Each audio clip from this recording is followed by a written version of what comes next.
Buenas noches, vamos a dar inicio, ya son las 7:33. Vamos a dar inicio con la sesión de hoy, que es la última sesión sincrónica de este mes, en donde vamos a tocar 4 temas sobre algo de las publicaciones basadas en lo que se mantiene en el MINSA del RECEGIS. Para ello nos acompaña la doctora Jessica Candanedo, que trabaja en el MINSA en esta sección y pues tiene una información muy interesante que compartirnos a todos los que hacemos algo de investigación. Posteriormente vamos a ver un poco sobre los errores más comunes al enviar los manuscritos, cómo lograr publicaciones internacionales de impacto estando en Panamá, y la revista de esta semana será la Revista Médica de Panamá y cómo publicar en ella. Entonces, pues sin más preámbulos, le doy la bienvenida a la doctora Jessica Candanedo.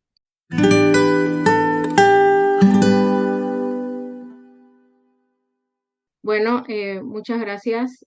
Voy a estarles presentando sobre el seguimiento de las publicaciones en la plataforma de registro y seguimiento de la investigación para la salud, cariñosamente conocida como RECEGIS, que es la plataforma del Ministerio de Salud, a través de la cual nosotros no solamente registramos los proyectos de investigación para la salud, sino que les damos seguimiento hasta su publicación. Entonces, para eso vamos a repasar rápidamente algo de la regulación y conducción de la investigación para la salud, que es en base a lo cual hacemos lo que hacemos en el ministerio en este sentido, los procedimientos de registro y seguimiento y la plataforma RECEGIS, cómo actúa o cómo operativiza estas regulaciones. Empezamos, como siempre, con nuestra base legal, que es principalmente la Ley General de Investigación para la Salud, que es la Ley 84 de 2019, que regula y promueve la investigación para la salud y establece su rectoría y gobernanza y dicta otras disposiciones. Como pueden ver, tiene 7 títulos y todo lo relacionado con los procedimientos de los proyectos de investigación está principalmente en estos 2 capítulos del centro, que son el capítulo 3, que desarrolla sobre los comités de bioética, y el título 4, que entra en la parte de planificación y el desarrollo de las propuestas de investigación, así como los aspectos regulatorios en el proceso. También es importante tener el marco de la definición. Nosotros registramos y le damos seguimiento a todo lo que entre en esta definición. Entonces, para nosotros, cualquier investigación, como podrán ver, que es una definición muy amplia, que de alguna forma genere un nuevo conocimiento utilizando el método científico en relación con la salud, ya sea que no solamente investigación clínica o con seres humanos, incluso investigaciones de salud pública, de salud ambiental, de ciencias sociales, de la conducta, e incluso el estudio de sus relaciones con factores sociales, económicos, políticos, jurídicos, históricos, o sea, cualquier cosa que de alguna forma genere un nuevo conocimiento en relación con la salud. Para nosotros es importante que se registre y se le dé el seguimiento hasta su publicación, porque una vez publicado, pues es evidencia que se puede utilizar para una mejor toma de decisiones en salud. Entonces, otra definición que es importante es investigación con participantes humanos. Nosotros no solamente registramos investigación con participantes humanos, hay, como vieron en la definición de investigación para la salud, muchas investigaciones para la salud que no necesariamente son investigaciones con participantes humanos. Entonces es importante tomar nota de esto que está aquí al pie. No toda investigación para la salud es investigación con participantes humanos, ni toda investigación con participantes humanos es investigación para la salud. Lo que sí les puedo decir es que nosotros registramos en el ministerio todo lo que entra en la definición de investigación para la salud, ya sea o no investigación con participantes humanos. Entonces, la regulación y la vigilancia de la conducta responsable en investigación también es un tema importante. De hecho, todo esto de la publicación, llevar el proyecto desde el inicio al fin, y generando estos datos y compartiéndolos, forma parte de la conducta responsable en investigación. Entonces, el Ministerio de Salud por eso ve con base a eso todo el proceso de principio a fin y regula entonces la conducta responsable en investigación para la salud y también colaborando en este sentido con el Instituto Gorgas, pues es el instituto de investigación que ejecuta la investigación para el Ministerio de Salud. Y el artículo 11 además establece también que a través del Comité Nacional, el Ministerio de Salud va a vigilar el cumplimiento no solo de la revisión ética, sino de la conducta responsable en investigación. Entonces, en esa parte de la vigilancia trabajamos muy coordinadamente con los comités de ética, al punto que los comités tienen su usuario en la plataforma Resegis y también nos introducen información de seguimiento acerca de las decisiones que toman de cada uno de los proyectos que entran en los comités de bioética. Entonces, aquí tenemos una lista de los comités de bioética acreditados, ya no son 17, son 18. Ahí pueden ver pues cuáles son estos comités. Nosotros en la ley también creamos la unidad de investigación para la salud, que es donde está alojada la plataforma de registro y seguimiento, RESEGIS. Y bueno, esta unidad tiene varias funciones que están establecidas en la ley y que también pues han sido desarrolladas en el respectivo manual de funciones. Y también pues es importante tener en cuenta el artículo 10 de la ley 84 que nos resalta la misión rectora del Ministerio de Salud de vigilar, conducir estratégicamente, regular y coordinar en el sistema de salud las actividades de investigación para la salud, y lo pongo ahí en negritas y subrayado, que no solamente se queda en el registro, sino la gestión de los resultados de las investigaciones también es un campo de acción importante que tiene el Ministerio de Salud hoy en día desde esta regulación, de que ir buscando las herramientas, los mecanismos y las formas de institucionalizar que se pueda cada vez dar mayor realce al uso de la evidencia, a la gestión de la evidencia científica para una mejor toma de decisiones. Por supuesto que sabemos que hay mucho que hacer en esta área, pero para nosotros es importante tener un registro fortalecido e ir buscando esos mecanismos para cada vez más institucionalizar ese uso de la evidencia que se genera. Entonces, bueno, no podemos dejar de lado la parte de la conducción estratégica que hace el Ministerio de Salud en este tema a partir de la Política Nacional de Salud. En la política 7, son 9 políticas, la séptima y la octava incluyen objetivos estratégicos relacionados a la investigación para la salud, principalmente el fortalecimiento del sistema. Nosotros hemos trabajado con la agenda de prioridades, como pueden ver los que han tenido la experiencia de hacer registro. En el proceso de registro se les pregunta a los investigadores acerca de sus investigaciones, si están dentro de las líneas estratégicas prioritarias de investigación de acuerdo a la Agenda Nacional de Prioridades, pero también ven que tenemos objetivos en relación con ese proceso de toma de decisiones, cómo ir integrando el uso de las evidencias científicas en esto, la parte de alianzas estratégicas, redes de información, y también la parte de ir buscando las vías de mejorar y de tener mejores programas de incentivos para los profesionales en el sistema y que fortalezcan la parte de investigación. Y el crecimiento del capital humano también es algo que está entre nuestros objetivos estratégicos en cuanto a investigación, y la parte financiera, que siempre es como el talón de Aquiles, la parte más difícil para investigación, esos recursos que son necesarios para poder realmente garantizar el cumplimiento de la agenda de prioridades. Adicional, pues también mostrarles, si alguno no la ha visto, esta es la agenda de prioridades que establece 17 temas priorizados, todos son prioritarios, y bueno, esta es una información que ustedes pueden ver con calma pero sí saber pues que existe esta agenda y que es importante resaltar, buscar el cumplimiento de esa agenda y que todos tenemos que colaborar en eso. Y bueno, también siempre muestro esta diapositiva porque me gusta resaltar que nosotros no estamos enfocados únicamente en regular por regular, sino que es una regulación que su finalidad última es el tener una actividad científica que cumpla con todas las garantías y que pueda ser promovida, porque para promover una actividad en el sistema de salud la debemos realizar de la mejor manera.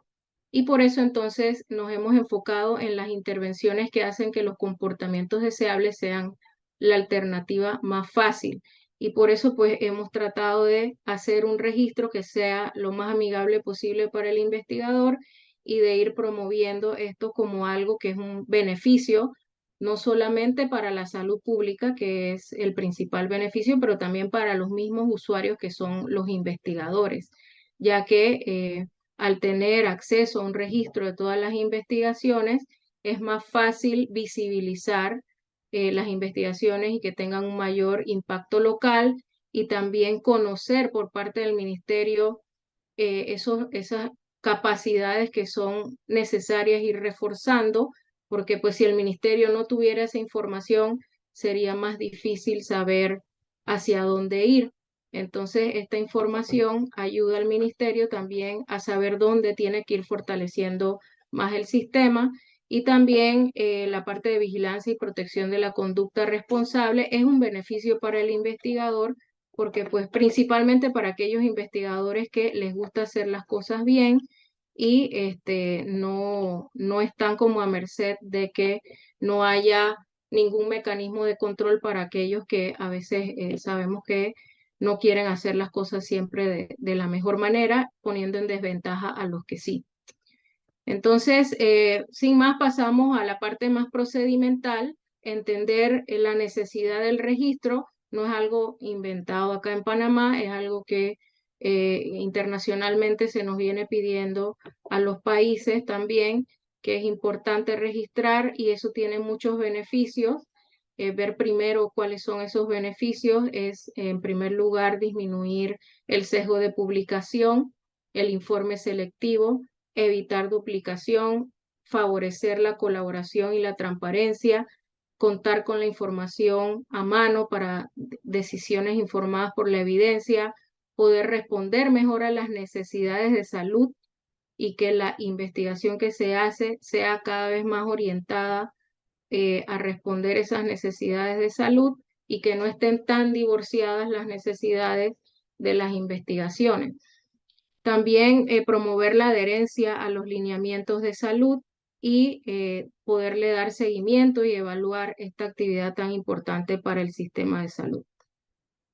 También el Comité Internacional de Editores de Revistas Médicas, que es un organismo internacional muy reconocido por los investigadores, en sus últimas pautas, la última más actualizada apenas el año pasado, pero la anterior a esa también, que era del 2019, ya nos venían insistiendo en el tema de la importancia de registrar los proyectos, principalmente los ensayos clínicos, pero incluso también los estudios observacionales, por las mismas razones que les decía anteriormente, pero también para la parte de los pacientes y el público que pueden saber qué investigaciones se están planificando o en curso, como algunos de ustedes podrán saber. RCGI tiene una parte pública donde todo el que desee puede acceder a ver qué investigaciones están registradas y esto le da más seguridad a los participantes.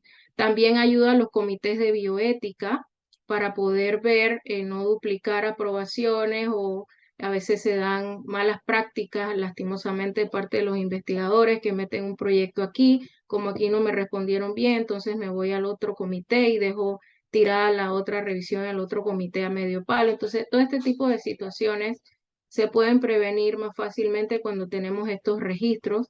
El registro retrospectivo, el problema es que no cumple con estos propósitos que estamos hablando, entonces por eso lo ideal es que el registro sea prospectivo como lo hacemos aquí en Panamá, es decir, antes que el estudio se ejecute sea registrado ante la autoridad sanitaria,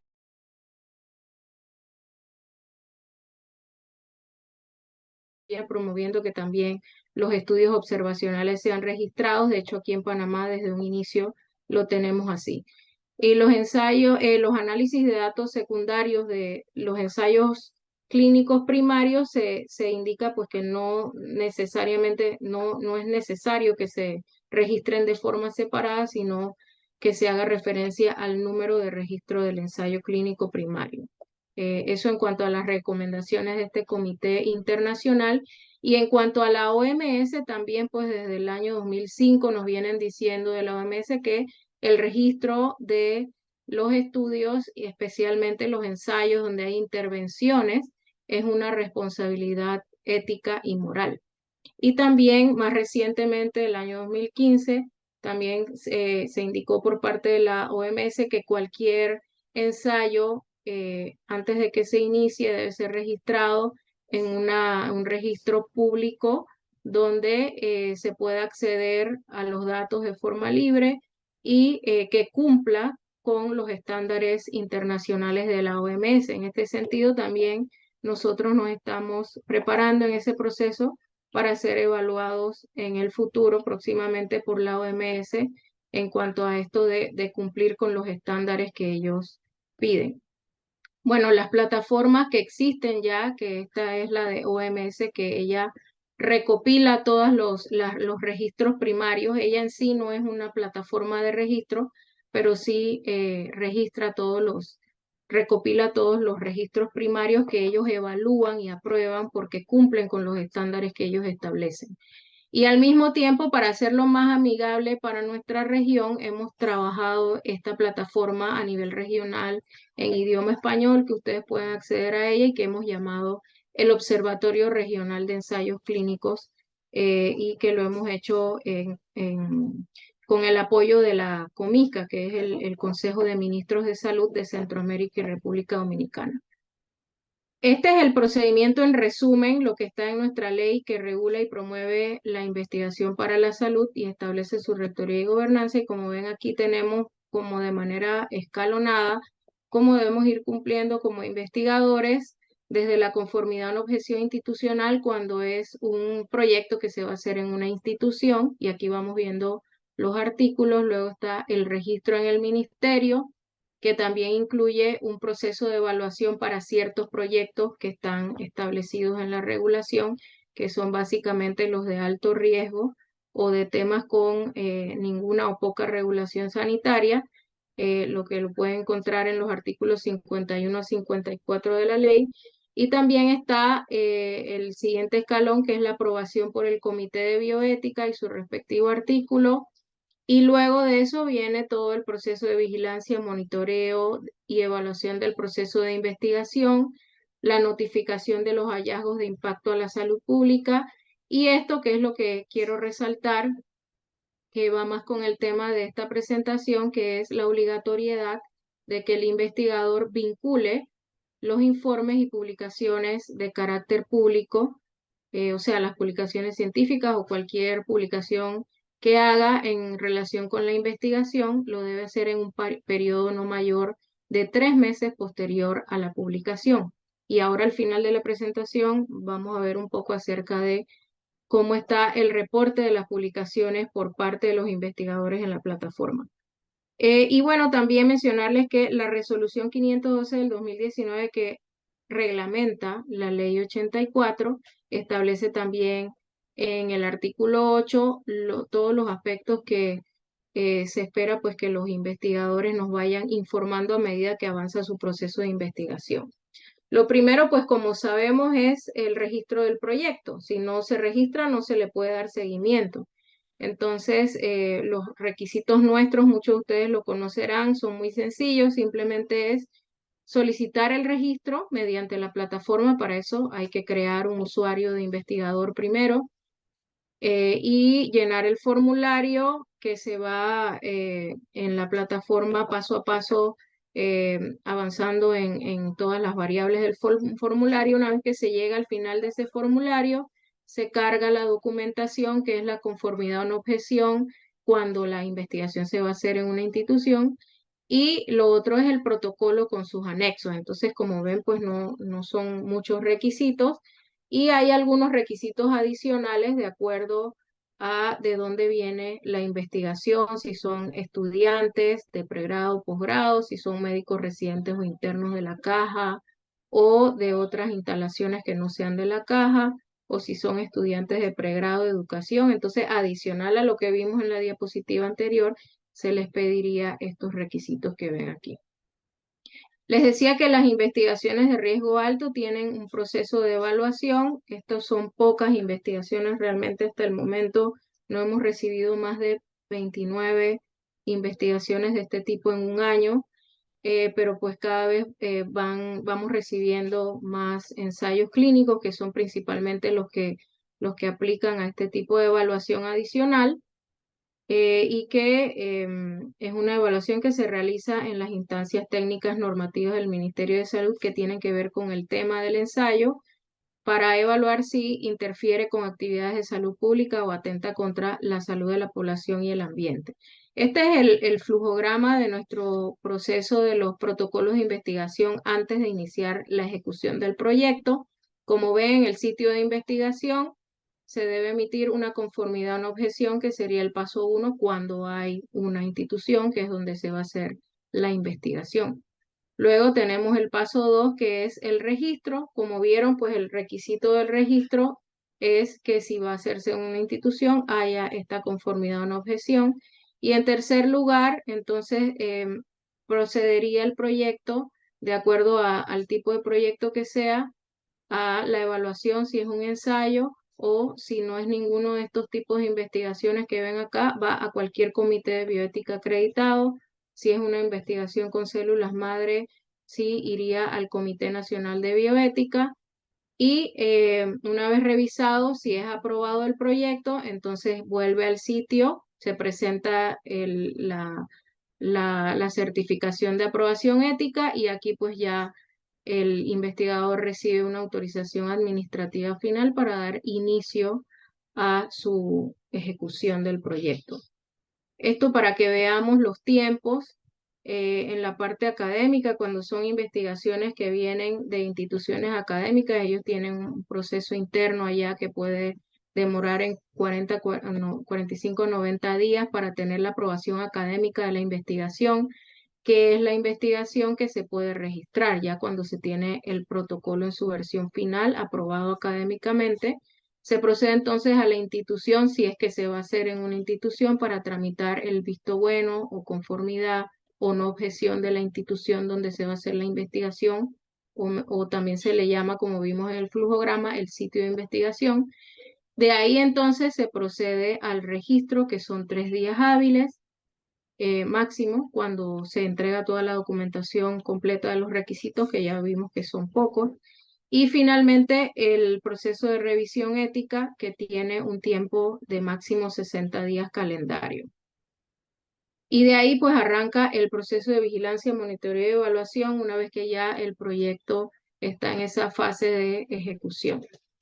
Y bueno, aquí tenemos algunos artículos, el artículo 53, que es bueno tenerlo en cuenta, el artículo 58, que habla del cumplimiento estricto del protocolo aprobado, cualquier cambio que se vaya a hacer al protocolo aprobado, principalmente si son cambios que alteran algún procedimiento, objetivo, variable, o algo significativo, hay que volverlo a presentar con una enmienda para ser aprobado antes de ejecutar ese cambio. Y el artículo 59, que habla de la corresponsabilidad de todos los involucrados, así sean patrocinadores, financiadores, en salvaguardar los derechos de los participantes de la investigación. Acá también en la ley importante tener presente que se establece que los proyectos de investigación relacionados con el ambiente y que puedan tener posible efecto sobre la salud humana deberán ser reportados a la autoridad sanitaria y presentados al Comité Nacional de Bioética, que evaluará los efectos en los seres humanos, tomando en cuenta los aportes y recomendaciones técnicas de la Subdirección de Salud Ambiental del Ministerio de Salud.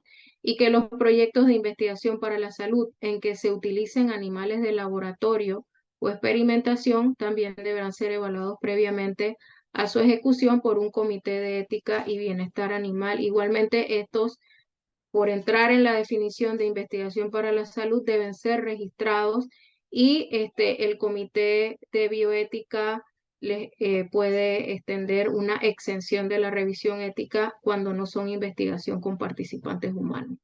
Ya entrando entonces en la parte de la plataforma, saber que la plataforma Resegis es una plataforma que ha sido desarrollada gracias a un subsidio de la Organización Panamericana de la Salud, que primero fue concursado y luego pues siguió recibiendo otro tipo de apoyo, tanto donación de empresa privada como también traslado de fondos o subsidio de parte de la Organización Panamericana de la Salud, lo que nos ha permitido ir teniendo otras versiones. Actualmente tenemos la segunda versión de la plataforma en producción y estamos en el proceso de preparación de la tercera versión para cumplir con los estándares de la OMS. Una vez que ya seamos evaluados y cumplimos con esos estándares, entonces se pondrá en producción la tercera versión de la plataforma Resegis, que sería entonces ya se sumaría a esos registros primarios de la OMS.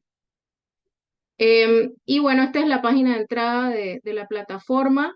Siempre, pues si uno no tiene usuario, lo primero es registrarse, crear el usuario en la plataforma para entonces poder ingresar acá con el usuario y la contraseña. Pero también tenemos la posibilidad de revisar algunas cosas, incluso no teniendo usuario. Por ejemplo, aquí, que este es el registro de los proyectos. Y acá, que nos permite tener algunas estadísticas básicas acerca de los proyectos registrados. Y bueno, este es el paso 1, como ya les dije, crear el usuario. Saber también pues que la plataforma tiene diversos roles, ya saben que tiene el rol investigador, ya les comenté que también tiene el rol de los usuarios de comités de bioética, tiene el rol de los evaluadores del MINSA, que son los que evalúan los proyectos de riesgo alto. Según lo que está establecido en la ley, está el rol nuestro de la Unidad de Regulación de Investigación, que es este de acá, coordinador MINSA, que somos los que gestionamos la plataforma.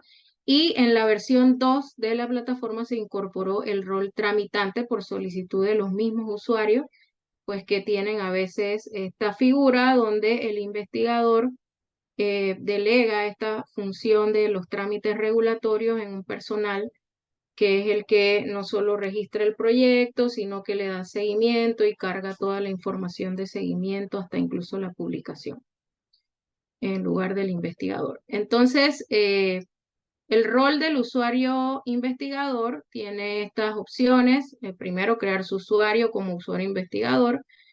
Puede ingresar entonces ahí a partir de eso la plataforma, crear un proyecto y actualizar la información de seguimiento, que es lo relevante para la presentación de hoy.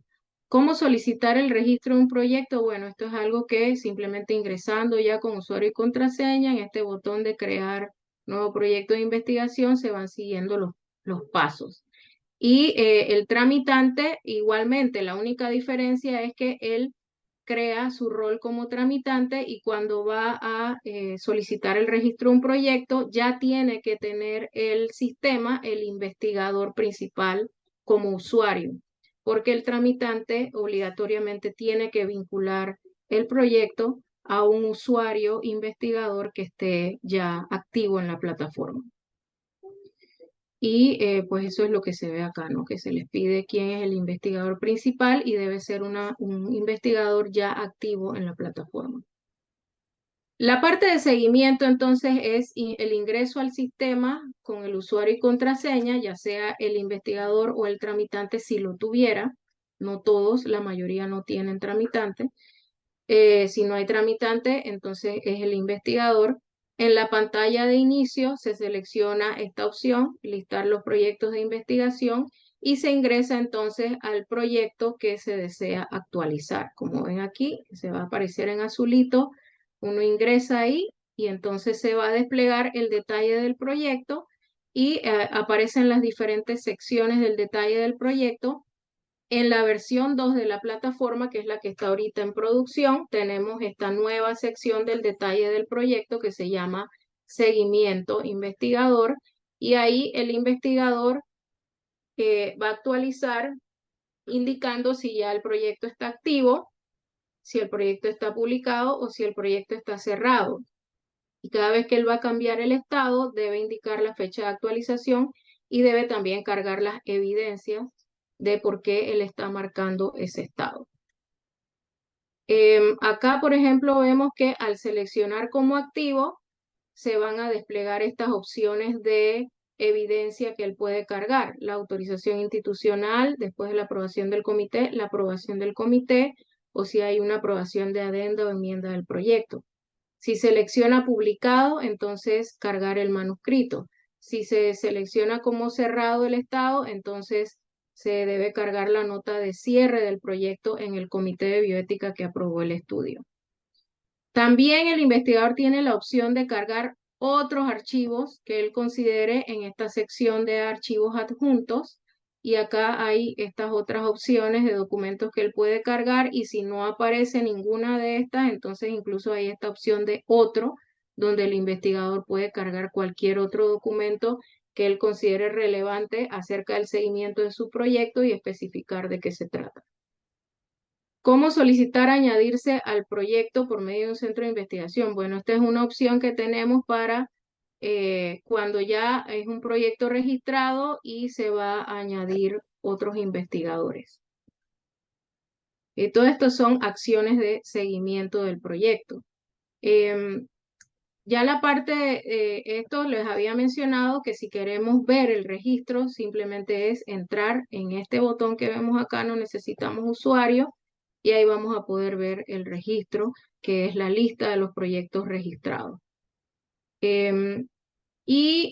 Aquí está una visualización de ese registro. Vamos a ver estas variables que están aquí, y acá donde dice columnas lo podemos desplegar y vamos a ver una lista de opciones que ustedes pueden agregar o quitar de las variables. O sea, hay muchas otras variables además de estas que se pueden seleccionar aquí, que depende de lo que uno quiera ver sobre los proyectos registrados. Y también esta casilla acá de buscar nos permite buscar ya sea número de proyecto, nombre de investigador, título, cualquier cosa que aparezca aquí. Uno, si quiere poner el nombre del sitio, de la entidad ejecutora, o sea, lo que uno quiera buscar, uno lo puede poner ahí.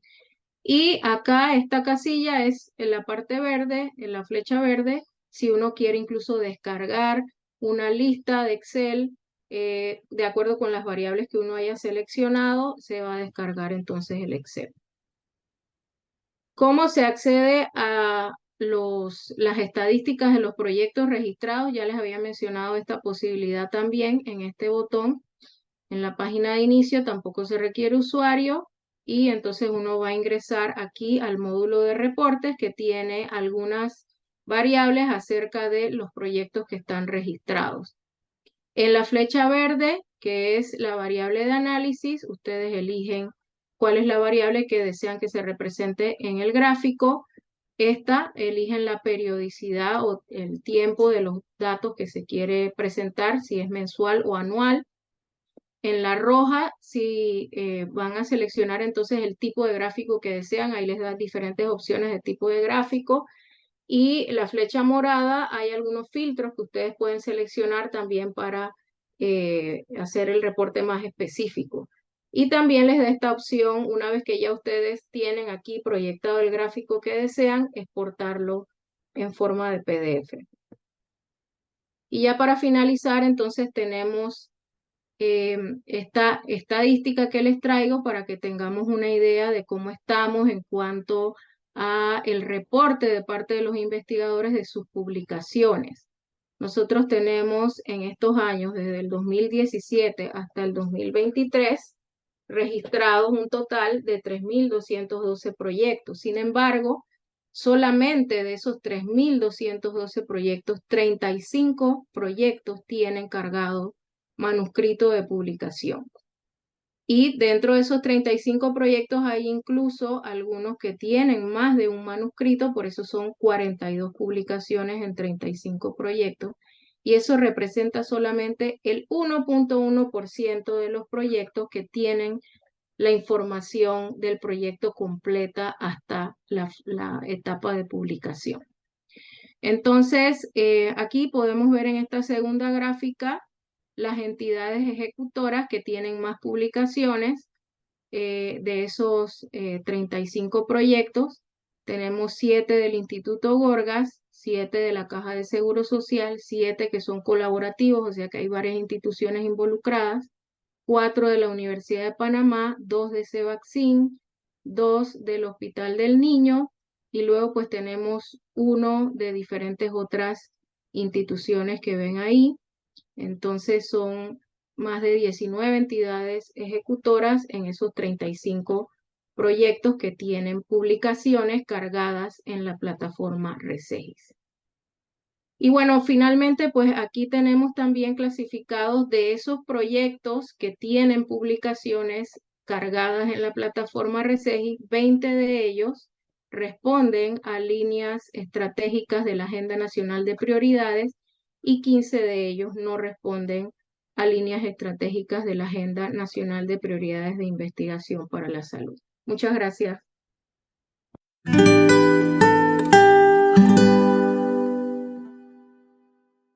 Quiero aprovechar y darle las gracias al doctor Rogelio Pérez Padilla por acompañarnos en esta sesión. El doctor nos acompaña desde México, es un investigador de múltiples publicaciones, es un gran maestro, profesor, docente, pero también tiene o ha tenido la posibilidad de ser editor de revista y revisor de manuscritos de investigación. Entonces, les hemos pedido si nos comenta un poco cuáles son los errores más comunes al momento de enviar un manuscrito a las revistas. Sabemos que esto puede ser a veces un tema que hace que los artículos sean rechazados por algunos errores que quizás podemos corregir antes de enviarlos. Entonces, pues con ustedes dejo al doctor Rogelio Pérez Padilla.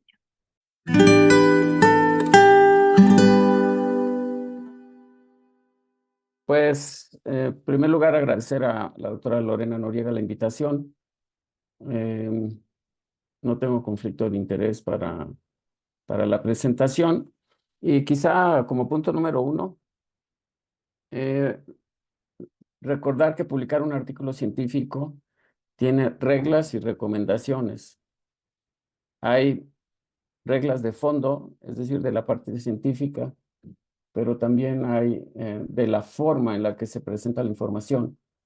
Y la más importante de todas, bueno, hay reglas generales para una publicación científica, por supuesto, pero también cada revista tiene sus reglas particulares. Y cualquiera de estas dos que no se cumpla, es motivo de un rechazo, ¿no? Entonces, ¿cuál sería, digamos, el error más común al escribir un artículo científico? Pues el error más común, que es, digamos, una serie de errores, es que no se siguió el lineamiento de la revista para cada sección del artículo. Como les mencionaba, aunque hay ciertas guías generales de, por ejemplo, editores de revistas médicas científicas, hay particularidades de muchas revistas que se tienen que leer desde antes. Entonces, si no se sigue el lineamiento, sobre todo en las revistas de mayor impacto, de mayor circulación, pues con eso ya lo rechazaron. Como tienen tantos artículos para publicar, pues con que la forma del artículo no esté en la manera adecuada, ya se va a rechazar, ¿no? Entonces, por ejemplo, la literatura no se revisa con detalle, no están claros el objetivo, la hipótesis, las predicciones, o la estructura del manuscrito es confusa, no están bien detallados los métodos, la estadística es errónea, las secciones están mezcladas y las conclusiones no van con los resultados. Un principio general es que en el artículo debe estar alineado el título, la pregunta de investigación, la hipótesis, el método estadístico para contestar la pregunta, el resultado principal, el primer párrafo de la discusión y la conclusión. Todo eso debe estar alineado y es algo muy importante para la publicación. Bueno, hay cosas que de inmediato molestan a los revisores, a la mayor parte de los revisores, que pues por supuesto se tienen que evitar, ¿no? Por ejemplo, faltas de ortografía en cualquier idioma que se escriba, o frases muy largas, que pues en realidad es un problema de la redacción, o que inventen abreviaturas. Casi todas las revistas tienen ya una serie de abreviaturas o son muy comunes en el campo en particular. Por ejemplo, el de nosotros, el de enfermedades respiratorias, pues hay una serie de abreviaturas que no se tienen en general que especificar, pero inventarse unas nuevas para términos ya conocidos o bien definiciones o abreviaturas en los grupos a comparar hace el entendimiento del artículo mucho más complicado. Y por supuesto las unidades de medición, pues casi todas ya tienen una abreviatura y no hay por qué cambiarle. Una muy común, por ejemplo, metros, ¿no? Metros, litros, y pues aquí hay de todo. La abreviatura es una M, pero frecuentemente le ponen MTS, metros. Pues ese no es una abreviatura estándar, ¿no? O litros, LTS. Las gráficas, los textos muy pequeños en las gráficas.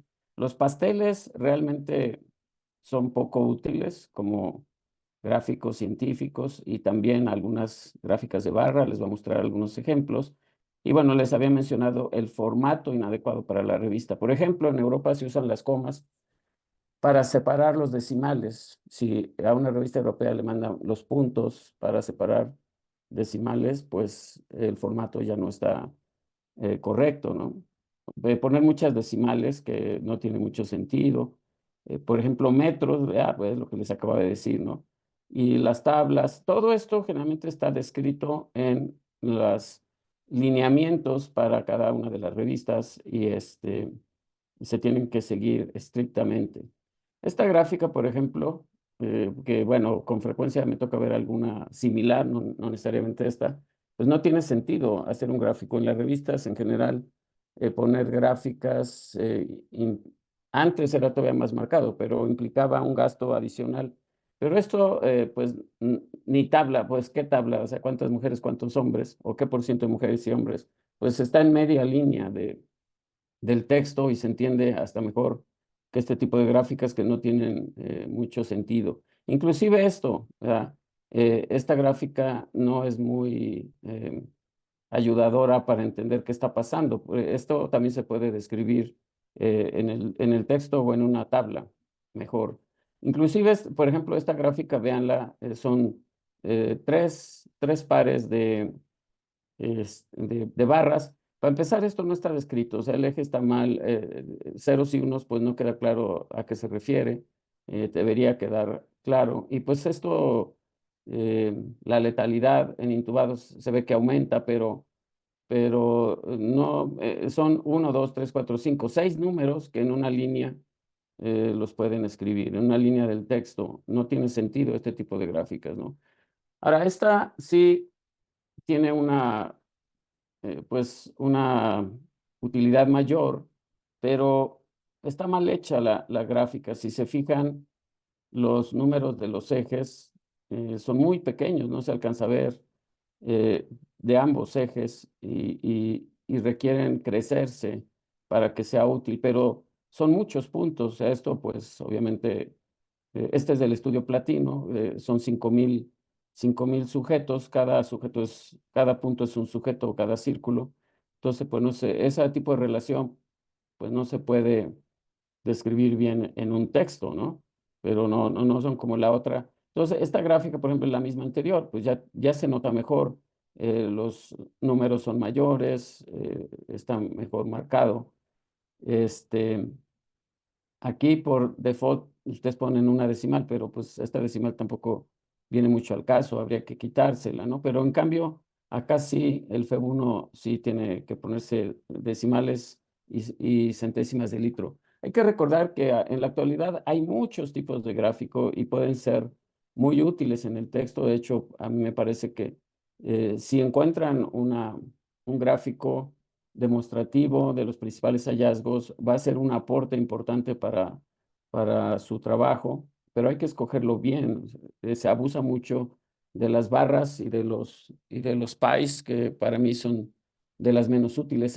Por ejemplo, estas son barras, pero es un histograma, esto tiene más sentido, ¿no? O acá, por ejemplo, pues ya son mucho más datos, pero se utilizan para decir cuántos hombres y mujeres, pues no funciona. Aquí hay otra serie. Estas son gráficos, por ejemplo, del programa Stata, pero hay muchos programas muy buenos que pueden generar gráficos útiles, ¿no? Eh, Pasemos un poco a los títulos. El título, recuerden que es lo primero que va uno a identificar de un trabajo. Yo les puedo decir que ya desde el título ya ganaron una buena parte o ya perdieron y lo van a rechazar. Porque, por ejemplo, si la revista es de enfermedades respiratorias y ponen un trabajo con un título que no tiene nada que ver con las enfermedades respiratorias, pues se va a rechazar de inmediato, ¿no? Pero hay títulos que se utilizaban hace décadas, hace muchísimo tiempo, que no son descriptivos o explicativos. Por ejemplo, observaciones sobre las bronquiectasias. No, pues uno sabe que va a haber un tratamiento sobre las bronquiectasias, pero no se describe. En la actualidad es muy importante. Acá, pues, disfunción eréctil, ¿a qué se refiere eso? Está peor, ¿no? Pero también pueden ser títulos complicados, ¿no? Como este, porque ni siquiera me atrevo a leérselos, pero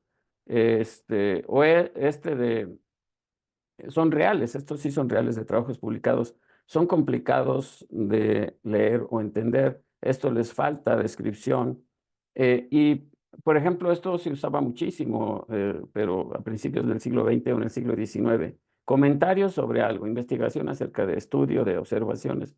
Esto no tiene ningún sentido. Todavía se ve de vez en cuando, pero pues no tiene ningún sentido, ¿no? Entonces, el título debe ser descriptivo, que de preferencia incorporar las palabras clave. En forma de pregunta, habitualmente no es recomendable. Si, por ejemplo, si están estudiando una droga, la droga X cura la enfermedad tal y con un signo de interrogación, pues generalmente eso no va a ser aceptable. Tampoco va a ser aceptable o lo van a algunos revisores no les va a gustar definitivamente decir la droga A mejora la sobrevida de la enfermedad tal. O sea, esto es algo que es declarativo, ya están dando los resultados del estudio. Pero recuerden, ¿por qué no gusta este diseño del título, que es común? Este es más común. No gusta porque asume que lo que encontraron en ese artículo es la verdad. Y bueno, es un hallazgo de un estudio, pero no quiere decir que sea un estudio comprobado, que sea algo que ya se haya reproducido en otras ocasiones. Entonces, es un poco presuntivo ese tipo de título y yo les puedo asegurar que hay muchos revisores que les va a gustar, pero otros que no les va a gustar definitivamente por este problema, ¿no? Y lo más común ahora, lo más recomendable, es que el título describa un poco los métodos y el objeto del estudio, como ustedes habitualmente lo van a ver en los títulos. Entonces, es un estudio, por ejemplo, comparación entre la droga A y placebo, un estudio clínico controlado. Entonces, ahí estamos diciendo qué se va a estudiar y qué diseño tiene el estudio. El diseño del estudio es muy importante para clasificarlo porque si ustedes buscan, por ejemplo, en PubMed, pueden buscar por estudio clínico controlado, que es el máximo diseño científico en medicina individual, es estudio individual. Y pues de esa manera ustedes pueden encontrar los ensayos clínicos controlados y se toman en cuenta, sobre todo si están desde el título, y si están incluidas las palabras clave. Por ejemplo, las palabras clave serían la droga A, en qué enfermedad estamos hablando, y el diseño del estudio. Eso sería indispensable. Puede incluir otras características del estudio, pero eso es lo que debe incorporar, ¿no? Entonces, ¿cómo escoger el título de su proyecto? Por cierto, estamos hablando aquí del el título del artículo científico, pero eso vale para el título del proyecto, ¿no? Entonces, lean un poco los títulos que se están utilizando. Hay que discutirlo con colegas, con personas con más experiencia. En general, no deben incorporar abreviaturas, solo algunas muy conocidas en el campo. Por ejemplo, en nuestro campo, COPD, EPOC, es una palabra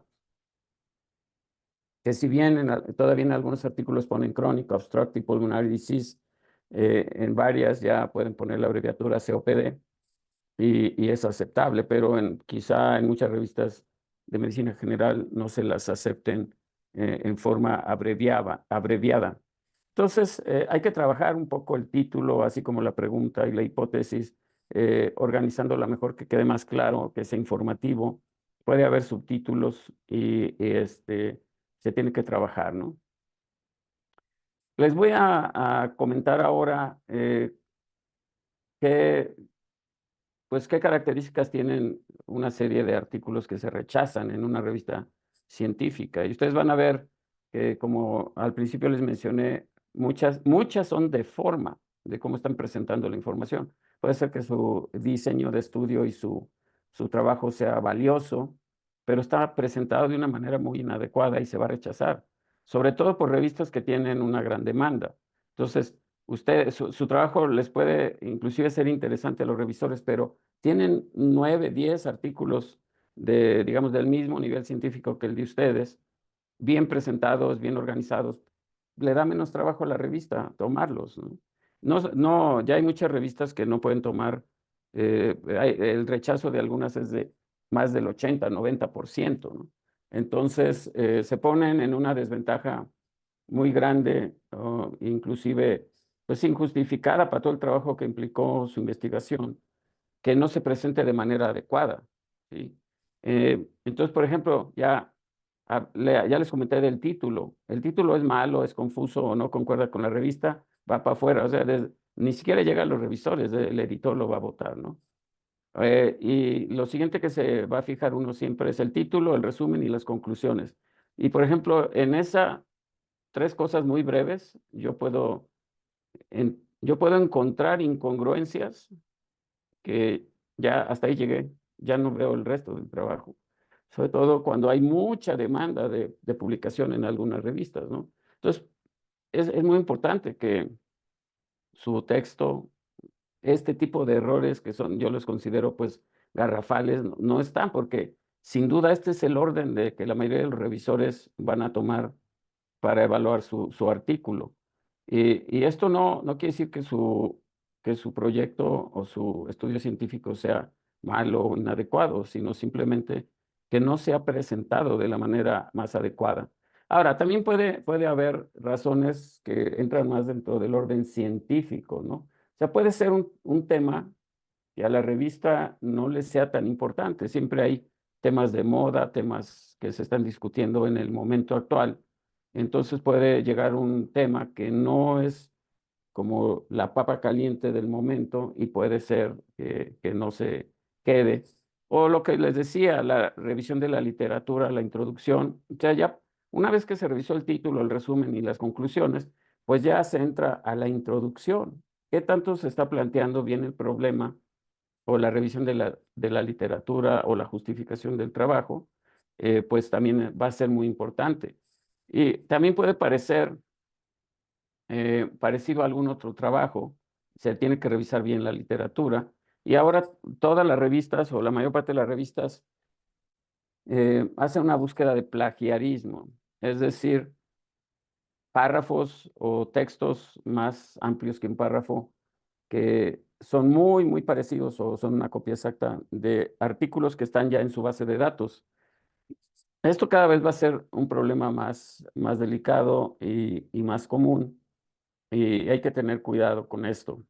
Pero ahora prácticamente todas las revistas, sobre todo las de mayor circulación, van a checar su artículo en contra de lo que está en la base de datos internacional. También desde el punto de vista metodológico, puede ser que la pregunta que ustedes se plantearon haya un diseño que el revisor considere que es mejor para contestar la pregunta, ¿no? Entonces, una cosa es revisar un artículo en esta fase final, la publicación. Yo estoy hablando de esa fase final, que es la publicación, pero en realidad es demasiado tarde para discutir un trabajo. El trabajo se tiene que discutir desde el protocolo, desde la pregunta, desde la hipótesis y el protocolo. Entonces, desde ese momento se tiene que contrastar con cómo se están contestando una serie de preguntas, cuál es el cuestionario más aceptado, cuál es el cuestionario de calidad de vida que más se utiliza. O sea, todo eso lo tienen que definir desde la revisión de la literatura, porque, bueno, si si no lo hicieron y a la hora que están presentando un artículo, pues ahí puede haber problemas que ya son difíciles de solucionar. Entonces, por eso los protocolos deben de crearse de una manera, pues, profesional. Y por supuesto, que estamos hablando de un residente, de un pasante o de una estudiante, pues tiene que, aparte de consultar la literatura, leer, pues también tiene que discutir el protocolo con su tutor, y no solo con su tutor, sino con otros expertos, y no esperarse a la publicación. Entonces, otra posible pregunta de que se tocó en el tema anterior, bueno, no se apegaron al protocolo original, la N parece demasiado pequeña, que es común, este problema es común, o no hay un buen control del artículo, el análisis estadístico fue incorrecto, inapropiado, o hay un conflicto de interés significativo entre los autores y el tema de la investigación. Esto es bastante común ahora. O en sí la redacción está muy mal hecha, porque, y bueno, esto es entendible que, bueno, nosotros, nuestro idioma es el castellano, tenemos que escribir en inglés para revistas de circulación internacional, y pues no es nuestro tema habitualmente. Entonces, pues tenemos que recurrir a herramientas o a expertos que nos ayuden a redactar el artículo adecuadamente en inglés. Digo, hay herramientas que son aplicaciones que permiten corregir, como Grammarly, por ejemplo, que permiten mejorar mucho la ortografía y la redacción. Son realmente útiles, pero sin duda hay espacio para que algún experto, Grammarly, por ejemplo, todo lo que es, pues, gramática y ortografía, pues lo va a hacer bien, pero los términos técnicos, las expresiones técnicas de su campo, no las va a hacer bien. Entonces, por ejemplo, si yo utilizo Grammarly y tengo que revisar el manuscrito para ver cómo quedó, porque es casi invariable que alguna expresión que hizo Grammarly no esté apegada a la realidad, ¿no? El inglés puede estar pésimo y no tienen idea el montón de artículos que siempre recomiendan que se mejore el inglés, ¿no? Entonces, les vuelvo a repetir lo que les dije hace un momento, desde el protocolo se tiene que discutir y en realidad desde la pregunta hipótesis, ya para cuando el manuscrito está hecho, es demasiado tarde para corregir algunas cosas, va desde antes. Es una investigación nueva, es una pregunta que se hace comúnmente, porque uno siempre busca que exista novedad en la información que se está presentando. De hecho, desde cierto punto de vista, repetir un estudio se llega a considerar como algo inadecuado, pues si ya está contestada la pregunta. La verdad es que no está contestada la pregunta con un estudio. Entonces, esto no es la pregunta adecuada que se tiene uno que hacer. ¿Es nueva la investigación? Puede ser que no sea nueva. La pregunta adecuada es si el trabajo que les están presentando aporta a lo que ya existe, ¿sí? Entonces, por ejemplo, puede aportar en muchos sentidos, a pesar de que el tema o inclusive el diseño ya se haya realizado. Por ejemplo, la N puede ser más grande, puede haber un seguimiento mayor, o puede ser un grupo más sustancial que los anteriores. Es el mismo estudio, pero está mejorado, ¿no? O puede tener una metodología más rigurosa y en este sentido, pues aportar porque es un mejor diseño, aunque ya se haya realizado. Entonces, en esta par de situaciones, sin duda aporta, a pesar de ser un tema que ya fue tratado, ¿no? También recordar que la información se va acumulando y ahora tenemos los metaanálisis, las revisiones sistemáticas, en donde se suman estudios que vienen de varios lados, de suerte que si yo contesto una pregunta que ya se había contestado, mi información aporta en este sentido de metaanálisis o de revisiones sistemáticas. También puede aportar en el sentido de que incluyo edades diferentes, mayor amplitud de ciertos grupos que pueden estar en desventaja, grupos étnicos, socioeconómicos o desde el punto de vista clínico. O sea, hay muchas maneras en las que un artículo que ya trató un tema que se publicó recientemente o previamente puede aportar a la información existente. Entonces, el solo hecho de que ya sea un tema previamente tratado no es de ninguna manera justificación para rechazar un artículo, ¿no? Entonces, cuando menos va a aportar a los estudios de metaanálisis. En conclusiones, publicar un artículo requiere, además de buena ciencia, ustedes vieron que hay muchas reglas en la presentación anterior, toda la regulación que un país tiene que hacer para cómo se hace investigación en humanos y cómo se cuida esta metodología y la ética. Entonces, además de tener buena ciencia, debe tener algo interesante que decir y buena técnica para reportar resultados. Hay formas mejores de reportar el mismo hallazgo y formas peores que aumentan la probabilidad de que se le rechace un trabajo. Y esto se adquiere con la experiencia, no es algo oculto, sino que tiene que irse aprendiendo. ¿Cómo se aprende? Bueno, pues hay cursos de cómo redactar, hay cursos de metodología, hay cursos de maestría, de doctorado, pero sin duda es como una residencia. Se tiene que, sobre la marcha, sobre la práctica, se tiene que ir escribiendo, ir reportando. Aparte de hacer la investigación, el hecho de publicarla es indispensable en cualquier proceso científico, ¿no?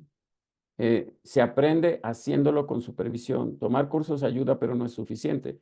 Es como querer hacer una residencia solo con cursos en línea o con revistas y libros, ¿no? Hay que estar viviendo la situación de los pacientes en los hospitales o en otros lados con supervisión. Entonces, en este sentido, se parece más bien a una residencia, a aprender una intubación, que no, digo, un video ayuda mucho, puede ayudar, pero no sabes intubar. Si te aprendes de memoria un video, no sabes intubar. Así también puedes leer libros enteros sobre cómo redactar un artículo científico, pero hasta que lo haces y cubres todos los requisitos, contestas a los revisores y vuelves a enviar y vuelves a corregir y ya te aprobaron un artículo. Ese es lo que se necesita para aprender esto, y el segundo y el tercero y el cuarto, y de esa manera ir avanzando. Con esto termino mi presentación y les agradezco mucho su atención.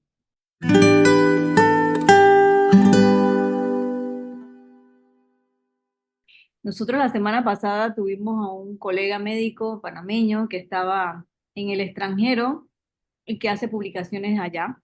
Entonces, esta semana queremos mostrar un poco que desde adentro del país también se puede hacer publicaciones y muy buenas. Entonces, nos pareció que el doctor Iván Landírez, que está en Chitré, esto nos puede mostrar un poco cuál ha sido quizás su camino o cómo ha hecho para lograr publicaciones internacionales de impacto estando en el país, en el interior específicamente.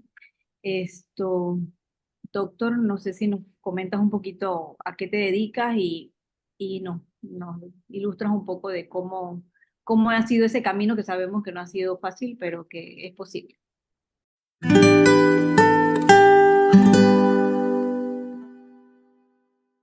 Bueno, muchas gracias a la doctora Lorena Noriega y a los organizadores por la invitación a presentar este tema.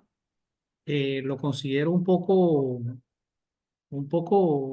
difícil porque en realidad no hay nada escrito sobre cómo publicar desde Panamá y tampoco cómo publicar desde el interior de Panamá, que todavía creo que podría ser eh, una desigualdad más que se le podría añadir si uno lo ve así, ¿no? Entonces, pero siempre hay forma de, de trabajar, sobre todo si uno tiene conocimiento e interés. Entonces, el tema que me ha pedido la doctora es publicar desde Panamá en revistas científicas internacionales indexadas. Yo soy médico genetista, especialista en genética y pediatría. Hice un doctorado en el Institut Pasteur en París, en genética. Allí me formé como investigador y con otras pasantías que he hecho en el extranjero anteriormente de eso. Entonces, yo soy originario del interior del país, de una provincia en la región de Azuero. Entonces, me vine a vivir, cuando llegué de Francia, me vine a vivir a mi región y empecé trabajando como mi especialidad, médico genetista en el Hospital Joaquín Pablo Franco Sayas de Las Tablas. Y desde aquí empezamos a soñar y a realizar los sueños de trabajar en investigación y de desarrollar productos científicos de investigación, ¿no? Desarrollar las investigaciones y poder desarrollar los productos de investigación, que serían los artículos científicos y otros productos. Entonces, yo voy a tratar de ser breve porque creo que ya estamos un poquito pasados del tiempo, pero lo que sí voy a hablar es desde mi experiencia, como me ha pedido la doctora Lorena. Ya tengo más de 10 años de estar en la región como médico especialista y como investigador, y creo que hemos hecho pues un trabajo, si se quiere, revolucionario en el área desde el punto de vista de la investigación, porque nunca antes pues, se había hecho este tipo de investigaciones en la región central del país, que es donde yo estoy. Eh, Quiero decir que no tengo conflictos de intereses.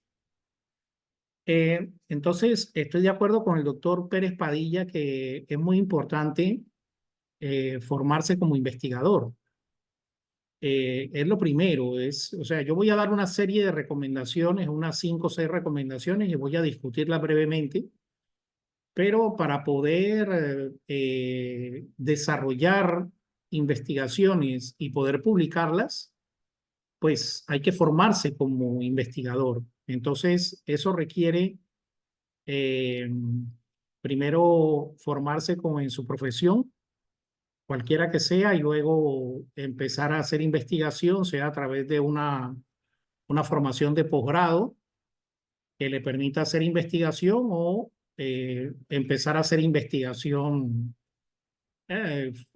haciendo investigación, como ha dicho el doctor eh, que me antecedió, el doctor Pérez Padilla. O sea, esto se aprende es haciéndolo, ¿no? Y perdiendo el miedo a hacer las investigaciones. Pero muy importante para poder investigar es tener conocimiento primero sobre su especialidad y después sobre el interés, ¿no? El interés que tenga y la motivación que tenga para hacer investigación, porque a veces no es solo, a veces solo podríamos, por ejemplo, ser especialistas en cierta área, en medicina, por ejemplo, pero no necesariamente hacemos investigaciones, así que también hay que tener esa motivación. Yo he conocido, por ejemplo, diversos centros donde los médicos hacen, por ejemplo, asistencia, eh, hacen actividades asistenciales 2 días a la semana y 3 días hacen investigación, por ejemplo, ¿no?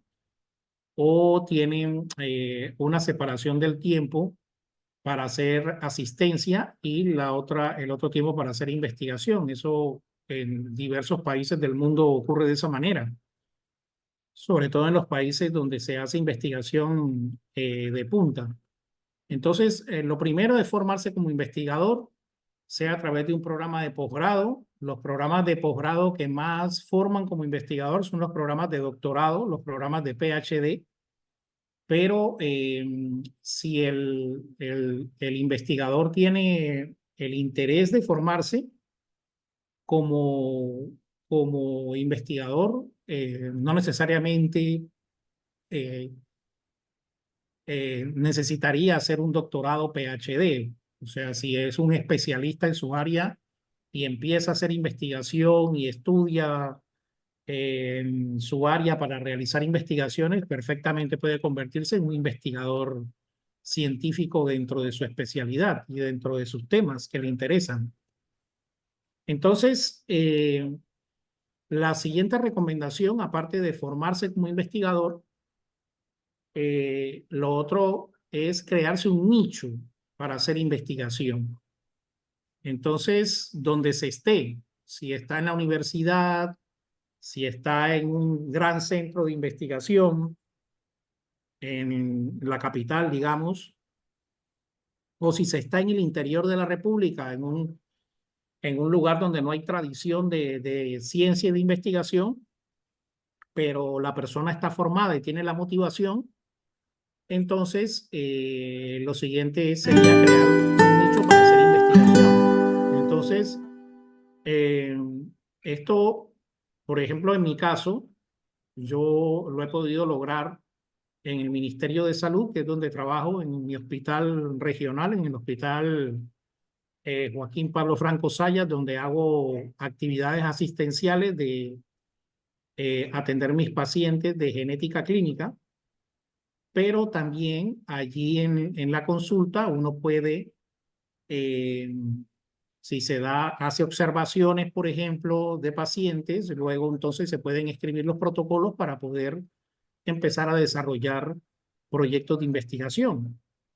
Y lo otro es que, por ejemplo, en mi caso, nosotros hemos creado una fundación que se dedica a investigación, que se llama el Instituto de Ciencias Médicas, que ha sido apoyada eh, por diversos investigadores del área, tanto médicos como biólogos, biotecnólogos, tecnólogos médicos que se han asociado al centro y que actualmente hacen investigación.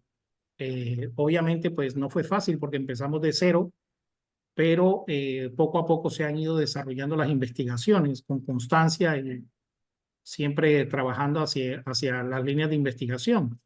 Entonces, esto nosotros lo hacemos alineados con los proyectos de investigación que hemos podido venir realizando, aprobados por el ministerio,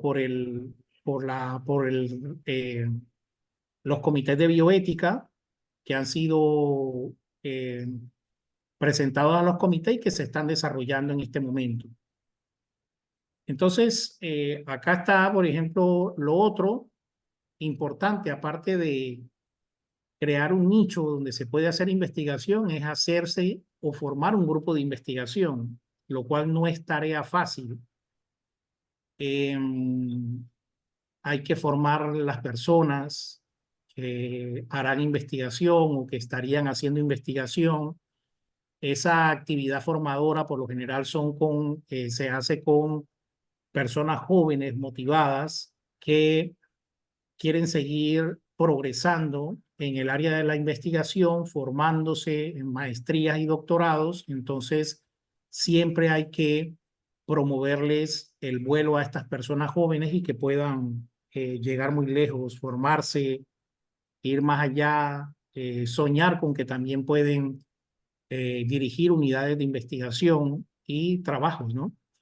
Entonces, es muy importante sobre todo trabajar con los jóvenes motivados y con personas, con investigadores que tengan el interés y la motivación y la formación para hacer investigación, ¿no? Ya esto sería con investigadores, con otros investigadores.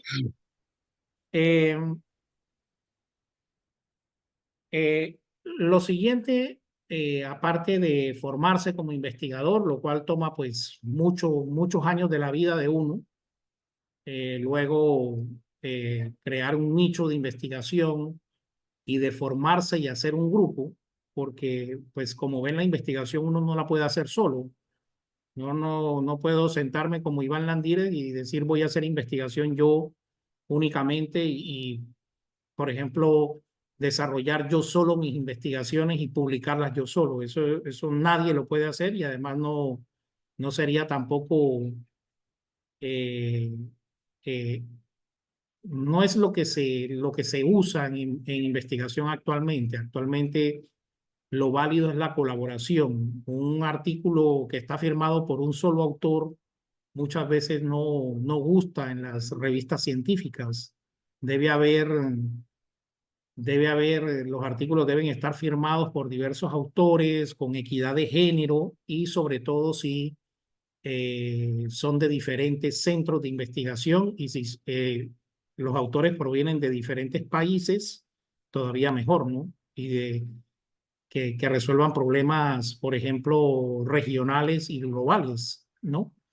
Entonces, lo siguiente, después de haber formado o hacer un grupo de investigación y allí mismo pues se va haciendo esto, es desarrollar líneas de investigación. Entonces, el laboratorio o el grupo que ustedes han creado debería desarrollar líneas de investigación. Por lo general son las líneas de investigación en las cuales ustedes son especialistas. Es decir, las áreas que a ustedes realmente les apasiona, les interesaría publicar, les interesaría desarrollar investigaciones y publicarlas. Y básicamente lo que ustedes quieren hacer, pero también que pueden hacer. No necesariamente lo que uno quiera hacer siempre lo podrá hacer, pero hay que luchar por plantearse las líneas de investigación, o sea, las áreas en las que ustedes se focalizarían en su centro de investigación o en su laboratorio.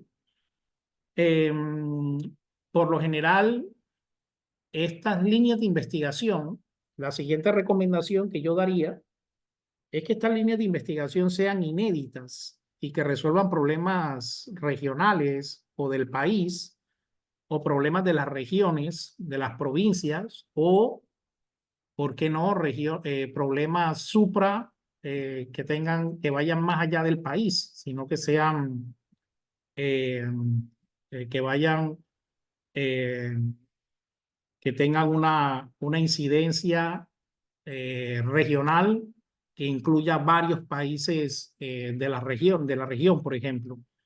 Pero también puede ser dentro de un país en las provincias, ¿no?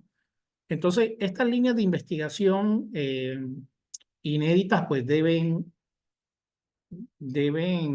ser líneas en las cuales ustedes puedan especializarse y que tenga que ver con problemas locales, pero también regionales que se busca resolver. Creo que ya con eso habría muchísimo ganado. Si tienen una línea de investigación, si tienen ya creadas, si han formado un grupo y además de eso han podido eh, crear líneas de investigación y si estas son inéditas y que puedan resolver problemas de su región o de su país o más allá del país, todavía mejor, ¿no? Creo que es muy importante eso también. Vuelvo y digo que esto es de acuerdo a mi experiencia, no lo he tomado de ninguna presentación ni ningún libro. Todas estas recomendaciones son de acuerdo a la experiencia que nosotros hemos tenido como Instituto de Ciencias Médicas y haciendo investigación en el Ministerio de Salud durante estos 10 años. Entonces, por ejemplo, acá nosotros por ejemplo, yo les dije que soy médico genetista, así que mis investigaciones tienen que ver con enfermedades raras y con enfermedades genéticas. Entonces, en eso es que nosotros hemos desarrollado nuestras líneas de investigación,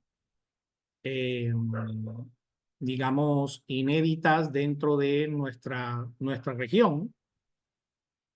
Por ejemplo, aquí en esta publicación nosotros discutimos, por ejemplo, cómo solucionar problemas en los países en desarrollo y en los países de medianos y pequeños ingresos, incluyendo Panamá y países latinoamericanos, cómo solucionar problemas del acceso a las pruebas genéticas en estos países. Eso, bueno, es un tema, digamos, caliente en este momento, en esa área. Pero también, por ejemplo, otra de las líneas de investigación del centro y en las cuales una de las investigadoras principales del centro, a través de su trabajo tanto en el Ministerio de Salud como en el Instituto de Ciencias Médicas, ha podido desarrollar es el trabajo de la genética, de la epidemiología genética molecular para el descubrimiento de bacterias resistentes a antibióticos, nuevos clones de bacterias que podrían estar emergiendo en este momento y que sean altamente resistentes a los antibióticos.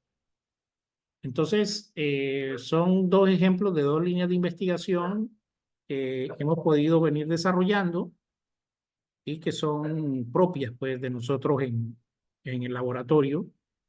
Creo que en Panamá tal vez somos los únicos que actualmente desarrollamos estas líneas en colaboración con otros investigadores de nuestro país e investigadores internacionales. Entonces, la siguiente recomendación que puedo darles es que, vuelvo y digo, uno la investigación no la puede hacer aislado, ni pensar que una sola persona podría hacer investigación, un solo investigador, pero mucho menos, o sea, tampoco un grupo de investigación o un laboratorio solo aislado. En estos momentos es muy difícil que pueda hacer investigación de calidad. Entonces, es muy necesario tener colaboraciones científicas, nacionales y internacionales también son muy importantes. Entonces, nosotros hemos venido desarrollando firmas de convenios con diversos centros a nivel nacional, convenios de desarrollo científico, así como también con centros internacionales. Aquí hay un punto que nos ha sucedido a nosotros, por ejemplo, y es que tal vez uno no siempre pueda, por ejemplo, yo me formé en el Institut Pasteur en Francia y ahí tenía acceso a tecnología muy avanzada que no tengo actualmente en Panamá. Tengo otra tecnología en Panamá. Entonces, si bien eso que aprendí a hacer en el Institut Pasteur no lo puedo aplicar en este momento en Panamá, pero sí puedo, desde mi especialidad y desde mi conocimiento, volverme dentro de mi especialidad, volverme, digamos, generalista dentro de mi especialidad y publicar o hacer algunas investigaciones que si bien no van con la misma metodología de lo que hice o lo que aprendí a hacer, pues yo mismo puedo empezar, o ustedes mismos, o ustedes mismas pueden empezar a desarrollar sus líneas adaptadas a su país y a su región o a su provincia. Y estas líneas de investigación pues tendrían que ser adaptadas desde la metodología, con nuevas otras metodologías y otras